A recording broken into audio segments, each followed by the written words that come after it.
আসসালামু আলাইকুম। সবাইকে শুভেচ্ছা জানাচ্ছি। মাসুম মাহবুব। দেখছেন ওপেন দ্য ইউটিউব চ্যানেল এবং মাসুম মাহবুব ফেসবুক পেজ। ইরান কি শুধু মুখে, মুখে জিতবে নাকি আসলে শক্তি প্রয়োগ করে টিকে থাকতে পারবে? সরকার মঈনুদ্দিন মাহমুদ এমন প্রশ্ন করেছেন। দেখি এখন পর্যন্ত ইরান টিকে আছে। আমরা বাকি সময়টা দেখলে বুঝতে পারব। দর্শক, বেশ কিছু গুরুত্বপূর্ণ খবর নিয়ে বসছি। প্রথম গুরুত্বপূর্ণ খবরটি হলো ইরানে হঠাৎ করে রহস্যজনক বিমান হামলার ঘটনা ঘটেছে।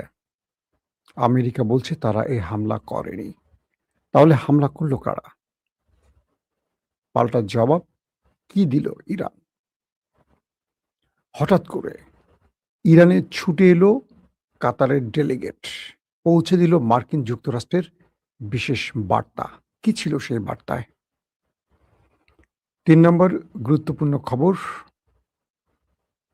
আমেরিকার প্রেসিডেন্ট ডোনাল্ড ট্রাম্প বলেছেন তাকে হত্যার চেষ্টা করা হলে পুরো ইরানকে মিসাইল দিয়ে গুঁড়িয়ে দেয়া হবে। তার মানে নেতানিয়াহু কি বলে ডোনাল্ড ট্রাম্প এখন ইরানের হত্যা বা ইরানের ভয়ে আটকে আছেন, আতঙ্কে আছেন। চলেন আমরা আরো কয়েকটা খবর দিব সব মিলে। মূল খবরে শুরু করছি, মূল খবরে ঢুকে যাচ্ছি দেখি কি আপনাদের জন্য রাখতে পারি আজকে। আমার ট্রাম্প কাকুর জন্য আবার মায়া লাগছে। ট্রাম্প হুঁশিয়ারি দিয়েছেন ইরান তাকে হত্যা করার চেষ্টা করলে প্রায় ১,০০০ ক্ষেপণাস্ত্র প্রস্তুত রয়েছে। ১,০০০ ক্ষেপণাস্ত্র প্রস্তুত করা হয়েছে।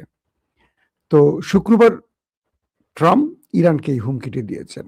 তিনি বলছেন ইরান তাকে হত্যা করার চেষ্টা করলে তিনি হাজার, হাজার ক্ষেপণাস্ত্র নিক্ষেপ করবেন ইরানের ভেতরে। বুঝছেন ইয়ান্নেরা?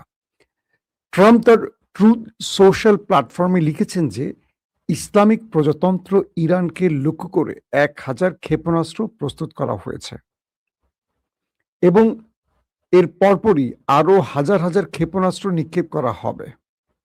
যদি ইরান সরকার বিশ্বের বিভিন্ন প্রান্ত থেকে ঘোষিত তাদের হুমকি অনুযায়ী মার্কিন যুক্তরাষ্ট্রের বর্তমান প্রেসিডেন্টকে এই ক্ষেত্রে মানে নিজেকে বলছে আমাকে হত্যা বা হত্যার চেষ্টা করে, তবে এই ব্যবস্থা নেওয়া হবে।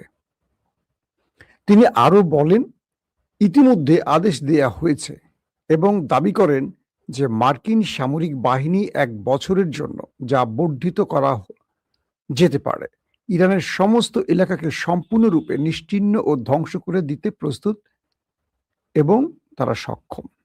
বুঝতে পারছেন? ট্রাম্প বলছেন ইতিমধ্যে মার্কিন সেনাবাহিনীকে তার প্রেসিডেন্ট পদ থেকে তিনি আদেশ দিয়েছেন যে মার্কিন বাহিনী ১ বছরের জন্য, বুঝছেন, যা বর্ধিত করা হতে পারে, মানে এটা ১ বছর শুধু না, এটা আরো সামনে নেয়া হতে পারে, টাইমটাকে আরো বৃদ্ধি করা হতে পারে যে ইরান ১ বছর না ২ বছর পরে মারতে পারে, ৩ বছর পরে মারতে পারে। এই আশঙ্কা থেকে ইরানের সমস্ত এলাকাকে সম্পূর্ণরূপে নিশ্চিহ্ন ও ধ্বংস করে দিতে প্রস্তুত। মানে পুরো ইরানকে ধ্বংস করে দিবে আমেরিকা যদি ট্রাম্পকে হত্যা করা হয় বা হত্যার চেষ্টা করা হয়। ট্রাম্প এর আগে ঘোষণা করেছিলেন যে ইরানের সঙ্গে যুদ্ধবিরতি শেষ হয়ে গেছে, কিন্তু তেহরানের অনুরোধে ওয়াশিংটন আলোচনা চালিয়ে যেতে সম্মত হয়েছে। এটি আমি কালকে আপনাদের বলেছিলাম। ট্রাম্প দাবি করেছে যে ইরান তার কাছে আবেদন করেছে শান্তি চুক্তি বা যুদ্ধবিরতি করে আবার আলোচনা টেবিলে বসতে চায়। ওয়াল স্ট্রিট জার্নালের এক প্রতিবেদন অনুযায়ী ইসরায়েল সম্প্রতি যুক্তরাষ্ট্রের সাথে এমন গোয়েন্দা তথ্য ভাগ করে নিয়েছে যা থেকে ইঙ্গিত পাওয়া যায় যে ট্রাম্পকে হত্যা করার জন্য ইরান একটি নতুন পরিকল্পনা তৈরি করেছে। এটি ওয়াল স্ট্রিট জার্নাল জানিয়েছিল। আমি গতকালকে আপনাদের জানিয়েছি, আবার রিপিট করছি। ইসরায়েল ট্রাম্পকে তাদের গোয়েন্দা তথ্য শেয়ার করছে। সেখানে বলা হয়েছে যে ইরান ট্রাম্পকে হত্যার পরিকল্পনা নিয়ে কাজ করছে। আর ঠিক এই কারণে ট্রাম্প এই হুঁশিয়ারিটি দিয়েছেন। জুন মাসে পাকিস্তানের মধ্যস্থতায় ইরান ও যুক্তরাষ্ট্র একটি সমঝোতা স্বাক্ষর করে, যার লক্ষ্য ছিল ফেব্রুয়ারি শেষে শুরু হওয়া যুদ্ধের অবসান ঘটানো এবং একটি স্থায়ী শান্তি চুক্তিতে ফিরে আসা। কিন্তু আমরা সাম্প্রতিক সময় দেখলাম আবারও হরমুজ প্রণালী ঘিরে দুই দেশের মধ্যে উত্তেজনা বেড়ে গেছে, আবার একে অপরের উপর হামলার ঘটনা ঘটেছে এবং ইতিমধ্যে আমেরিকা প্রথম দফায় ৮টি ইরানি টার্গেটে ৮০টি ইরানের টার্গেটে অ্যাটাক করেছে। পক্ষান্তরে ইরান তাদের 85টি টার্গেটে অ্যাটাক করেছে। পরের দিন মার্কিন যুক্তরাষ্ট্র তাদের 90টি টার্গেটে, ইরানের 90টি টার্গেটে অ্যাটাক করেছে। ইরান পক্ষান্তরে তাদের 100-র অধিক মার্কিন ঘাঁটির টার্গেট করে অ্যাটাক করেছে। এরপর আমেরিকা সুর নরম করে এবং তারা আলোচনার জন্য ইরানের সাথে বসার আহ্বান করে। পরপরই কাতারের একটা বিশেষ ডেলিগেট ছুটে যায় ইরানে। আসেন সেই খবরটা একটু দিচ্ছি আপনাদের। হঠাৎ করে কাতারের বিশেষ ডেলিগেট ছুটে আসে ইরানে এবং তারা ইরানের সাথে এই বিষয় 1-to-1 আলোচনা করে। বলা হচ্ছে যে মাসুম ভাই কাজ করতে করতে আপনার ভিডিও দেখছি, নাম কি? মাসুদ খান, ওকে। তো কাতারের ডেলিগেট ইরানে এসে তারা বলছে যে আপনাদের কি হলো? আমরা বারবার পরিশ্রম করে মধ্যস্থতা করে আপনাদের মধ্যে সমন্বয় করে দিচ্ছি, কিন্তু আপনারা বারবার সেই শান্তি চুক্তি লঙ্ঘন করে একে অপরের যুদ্ধে জড়িয়ে যাচ্ছেন কেন? ইরান কাতারকে বলছে আপনারাই তো মধ্যস্থতার মাঝে ছিলেন, তাই তো? তাহলে শান্তি চুক্তিতে আমাদের কি উল্লেখ ছিল? MOU-তে কি কি উল্লেখ ছিল, কি কি স্বাক্ষর করেছিল আমেরিকা? একটু মনে করেন, কাগজ হাতে নেন। সেখানে কথা ছিল হরমুজ প্রণালী পুরোটাই রক্ষণাবেক্ষণ ইরান করবে, নিরাপত্তা ইরান দেবে, এখান থেকে টোল বা মেইনটেনেন্স চার্জ ইরান নেবে। ছিল কিনা? কাতার বলছে ছিল। তাহলে আমেরিকা কেন ইরানকে অ্যাভয়েড করে সেখান থেকে ভিন্ন রুট তৈরি করে আমাদের চ্যালেঞ্জ জানাচ্ছে? 1। 2 নম্বর, কাতার ইরানকে বলছে যে আমেরিকা যদি আপনাকে অ্যাটাক করে আপনি আপাতত, ইরানকে বলছে আপনারা আপাতত একটু চুপচাপ থাকেন, কারণ একটা বড় যুদ্ধের পরিকল্পনা করছে শত্রুরা। কাতার ইরানকে বলছে একটা বড় মধ্যপ্রাচ্যে বড় আগুন লাগাতে চাইছে শত্রুরা। বুঝছেন তো? শত্রুটা হলো ওই যে আমাদের নেতা কাকুর দেশ। তো আপনারা সেই মধ্যপ্রাচ্যে ভয়ঙ্কর আগুন যদি নেভাতে চান বা লাগাতে না চান, তাহলে সংযত হতে হবে। ইরান আবার কাতারকে বলছে যে আমরা আমাদের লক্ষ্য অর্জনের জন্য যে বিষয়গুলো, যে MOU গুলো সিগনেচার করেছি তার প্রত্যেকটা আইন মেনে চলছে, কিন্তু আমেরিকা মানছে না। আমেরিকা খেয়াল খুশি মতো আক্রমণ করছে। আমরা পাল্টা জবাব দিচ্ছি, আমরা আক্রান্ত হলে জবাব দেবই। যদি আমরা জবাব না দেই সেক্ষেত্রে তো আমাদেরকে আরো পেয়ে বসবে, আমাদের উপর আরো বেশি তারা অ্যাটাক করবে। এরই মধ্যে কাতার আমেরিকাকে বলছে যে আপনি হরমুজে আপনি ইরানে অ্যাটাক করলেন কেন? আমেরিকা বলছে যে সাগরে জাহাজে অ্যাটাক করেছে তাই। কাতার বলছে অ্যাটাক তো ইরান করছে আমার জাহাজে, কাতার এবং সৌদির মোট 3টি জাহাজে অ্যাটাক হয়েছে। কাতার আমেরিকাকে বলছে আক্রমণ তো আমার জাহাজে করেছে, আপনার জাহাজে তো না। আমার জাহাজ আক্রমণ করেছে, প্রতিবাদ আমি জানাবো। আপনি কে প্রতিবাদ জানানো? আমি তো আপনাকে বলিনি যে আপনি ইরানে পাল্টা আক্রমণ করেন। এখন তো আমেরিকার কিছু বলার নাই, কারণ তাই তো ঘটেছে। বিষয়টা হলো কাতার, সৌদি এই দুটো দেশ চাইছে যেন এই যুদ্ধটা আর বড় ফ্রেমে না ছড়ায়, কারণ তারা বুঝতেছে এটা ইসরায়েলের খেলা। এতে করে শুধু ইরান না, পুরো আরব ধ্বংস হয়ে যাবে, কারণ ইরান ধ্বংসের আগে আরবগুলোকে সব ধ্বংস করে ফেলবে। ইরান আক্রান্ত হওয়ার সঙ্গে সঙ্গে ইতিমধ্যে 4টি দেশে প্রতিবাদ প্রতিঘাত করেছে ইরান। এর মধ্যে কাতারকেও করেছে। যে কাতার মধ্যস্থতা করছে সেই কাতারকেও কাতারের মার্কিন ঘাঁটিকে লক্ষ্য করে কিন্তু ইরান অ্যাটাক করেছে। কাতারের কোনো সিভিলিয়ানদের উপর অ্যাটাক করেনি, মার্কিন ঘাঁটিকে লক্ষ্য করে করেছে। বাহরাইনে করেছে, নৌবহর, যে 5ম নৌবহর সেখানে করেছে। জর্দানে করেছে, মার্কিন সবচেয়ে বৃহৎ ঘাঁটির উপর টার্গেট করে ইরান অ্যাটাক করেছে। কুয়েতে করেছে, আল সালিম সহ কয়েকটি ঘাঁটিতে মোট 100-র অধিক টার্গেটগুলোতে ইরান অ্যাটাক করেছে এই 4টি দেশে। তো ইরান বলছে যে যদি আমেরিকা, ইতিমধ্যে ইরানের একটি গুরুত্বপূর্ণ রেল সেতু উড়িয়ে দিয়েছে আমেরিকা, এখান থেকে বাণিজ্যিক রুট তৈরি হয়েছে চীন এবং রাশিয়ার সাথে ইরানের। তারা খেলছে কিন্তু ইরানকে পঙ্গু করার জন্য। এই ব্রিজগুলো অনেক সময় নিয়ে করতে হয়। এটা ধরেন পদ্মা সেতু, কত বছরের সাধনা। এটাকে ধ্বংস করতে আমেরিকার লাগবে কয়েক সেকেন্ড। একটা মিসাইল মারবে, উড়ে গেল। কিন্তু এটা বানাতে কত টাকা গেল, কত সময় গেল, কত শ্রমিক তার ঘাম ঝরালো। তো আমেরিকা ইরানের এই গুরুত্বপূর্ণ স্থাপনাগুলোকে টার্গেট করছে। তো ইরান বলছে যে যদি তারা তাই করে তাহলে আমরা শত্রু তাই মানে সেখানেই আঘাত করব।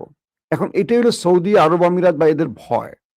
কারণ ইরানের যেই গুরুত্বপূর্ণ জায়গাগুলো ধ্বংস করছে আমেরিকা, ইরান এখন গালফের সেই টার্গেটগুলোতে হিট করবে, কারণ সেখান থেকে আক্রমণ হচ্ছে। ইতিমধ্যে ইরানের পক্ষ থেকে জানানো হয়েছে সাম্প্রতিক মার্কিন অ্যাটাকে আবারও গোপনে মদত দিয়েছে আরেকটি আরব দেশ, তার নাম আরব আমিরাত, যারা ইরানের সাথে মধ্যস্থতা করছে, চুক্তি করছে। বলা হচ্ছে আরব আমিরাতের ঘাঁটি বা আরব আমিরাতের সহযোগিতা নিয়ে আমেরিকা অ্যাটাক করেছে। তো ইরান আরব আমিরাতকে উদ্দেশ্য করে বলছে আমরা সতর্ক করছি, আমরা জানি কে কোত্থেকে কি সহযোগিতা করছে। এইটুকু জেনেই আমরা এই লড়াইয়ের ময়দানে এখনো টিকে আছি। যদি আরব আমিরাত এই বিষয়টি অব্যাহত রাখে, সবচেয়ে বড় আক্রমণ আরব আমিরাতে হতে যাচ্ছে। মানে ইরান আরব আমিরাতকে সতর্ক বার্তা পাঠিয়েছে। তো অন্যদিকে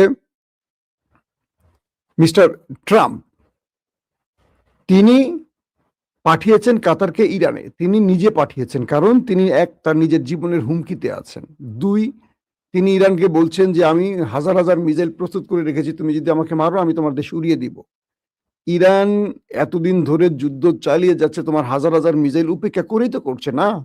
তো তুমি তার সুপ্রিম লিডারকে মেরে দিয়েছো, তো ইরান সুযোগ পেলে তোমাকে উপরে পাঠাবে, স্বাভাবিক।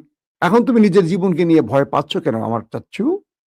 ও চাচ্ছু, তুমি যখন মানুষকে মারো তখনও তার জীবন থাকে। তার ছোট নাতি, 14 মাসের একটা ছোট্ট ফুলের মতো নাতি, তার স্ত্রী, তার সন্তান, তার মেয়ে, তার ছেলে, তার পরিবারের এতগুলো লোককে তুমি মেরে দিয়েছো।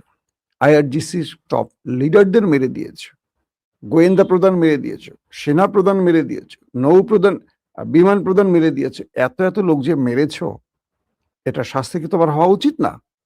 তো তোমাকে যদি কেউ টার্গেট করে, তুমি এখন নিজের জীবনের সংখ্যায় আছো কেন? নিজের জীবনের প্রতি মায়া, অন্যের জীবনের প্রতি মায়া নাই? ইরানে প্রায় 200 শিশুকে যে মেরে দিয়েছ, এই ছোট্ট শিশুদের অপরাধ কি ছিল? ছিল কোনো অপরাধ এই ফুলের মতো শিশুদের? ছিল না। তুমি যা খুশি করতে পারবা। তোমার মন চাইলে ভেনেজুয়েলার নিকোলাস মাদুরোকে তুলে নিয়ে আসবা। তোমার মন চাইলে আফগান ধ্বংস করে দিবা, মন চাইলে ইরাক ধ্বংস করে দিবা, সিরিয়া ধ্বংস করে দিবা। সেখানে মানুষের জীবনের কি মূল্য নেই? শুধু তোমার জীবনের মূল্য আছে, বুড়ো ভাতারাম। তো এখন যে প্রশ্নটি তৈরি হচ্ছে, ইরানের ভেতরে আসলে আক্রমণটা করেছে কে রাতে? আমেরিকা বলছে এই আক্রমণটি তারা করেনি। কারণ আমেরিকা বলছে যে আমরা ইরানের সাথে যে মধ্যস্থতার জন্য আলোচনা শুরু করছি নতুন করে, এই আলোচনার জন্য আমাদের আক্রমণ থামিয়ে দিয়েছি। তাহলে আক্রমণটা করেছে কে? আমেরিকা যখন বলছে যে আমরা এই আক্রমণ করিনি, তখন ইরান বলছে এই আক্রমণটি করেছে ইসরায়েল। আপনারা বুঝছেননি? আমেরিকা যখন বলছে এই আক্রমণটি আমরা করিনি, তখন ইরান নিজেই বলছে এই আক্রমণটি করেছে ইসরায়েল। এবার আমরা ইসরায়েলকে এর পাল্টা জবাব দেব। তার মানে এবার ইরানের সাথে মানে গোপনে যুদ্ধ বিমান পাঠিয়ে ইরানের মধ্যে বিমান অ্যাটাক করে পালিয়ে গেছে। প্রশ্ন হলো, যদি এটা আমেরিকা না করে, আবার নেতানিয়াহু আমেরিকার কাছ থেকে অনুমতি চেয়েছিল আক্রমণের জন্য, যে তুমি একা কেন মাঠে ট্রাম্প, আমিও তোমার সাথে নামতে চাই, আমাকে আক্রমণের অনুমতি দাও।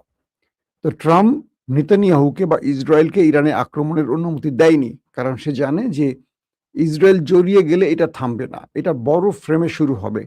আর আমেরিকা মারবে থামাবে, মারবে থামাবে, আমেরিকার সেই ক্ষমতা আছে।